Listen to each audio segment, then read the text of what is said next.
Best Regional TV Station. Congratulations to GMA Regional TV Network.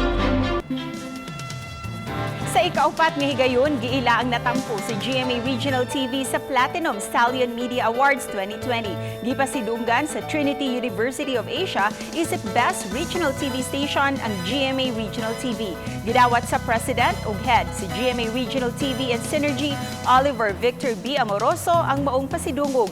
Giila ang kontribusyon si GMA Regional TV sa paghatod sa mga dagko ug nagunang mga balita sa mga rehiyon. Dako ang pasalamat sa GMA Regional TV sa maong award nga gihatag. Gawa sa GMA Regional TV, giila usab ang ubang mga programa ug personalidad sa GMA Network. Ang inyong GMA Regional TV ay nagpapasalamat sa inyong pagkilala at pagsuporta sa mga balitang mahalaga at makabuluhan, lalo na sa mga kwentong lokal.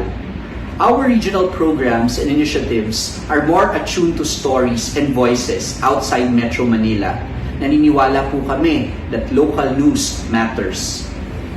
On behalf of the men and women of your GMA Regional TV, nagpapasalamat po kami sa ika-4 na taon na muling pagkilala niyo sa amin.